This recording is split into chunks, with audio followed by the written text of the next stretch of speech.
The letters became my obsession.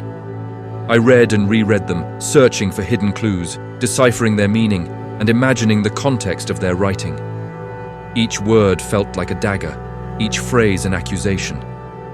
But no matter how hard I tried, I could not find the proof I needed to confront Capitu with certainty.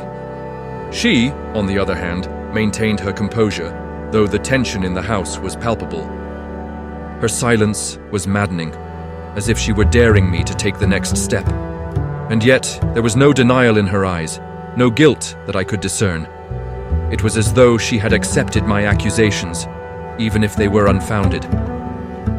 One day, Escobar came to visit. His presence, once a source of camaraderie and comfort, now filled me with unease. I watched him closely, scrutinizing every gesture, every glance exchanged between him and Capitu. My mind played tricks on me, turning even the most innocent interactions into evidence of betrayal. During dinner, I found myself staring at them, my fork suspended in midair as I observed their conversation. They laughed at something, a shared memory perhaps, and the sound felt like an insult, a reminder of what I could no longer have. "Bento," Escobar said, breaking me out of my reverie. "You've been awfully quiet. Is everything all right?" I forced a smile. "Of course. Just lost in thought." Capitu's eyes flicked toward me, her expression unreadable. That night I confronted her again. "Do you love him?" I asked, my voice low but charged with emotion. She looked at me, startled. "Who?" "Escobar," I said. "Do you love him?"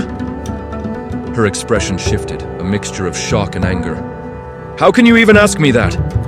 "Because I see the way you look at him," I said, my voice rising. "I see the way he looks at you. Do you think I'm blind?" Her eyes filled, with tears, but she didn't look away. "You're imagining things, Bento. Escobar is your best friend. He's been nothing but kind to both of us. How could you accuse him of such a thing?" "Because I can't trust you," I said, the words spilling out before I could stop them. "I can't trust anyone anymore." She stepped back, her hand trembling as she wiped her tears.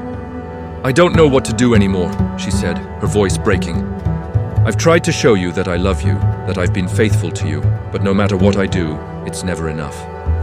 I wanted to respond, to say something that would make her stay, but the words wouldn't come.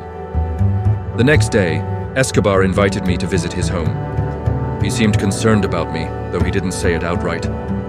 "Bento," he said as we sat in his parlor, "I feel like something's been bothering you lately.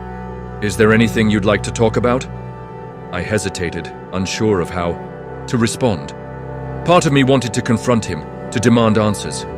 But another part of me, the part that still clung to the remnants of our friendship, held back. "No," I said finally. "Everything's fine."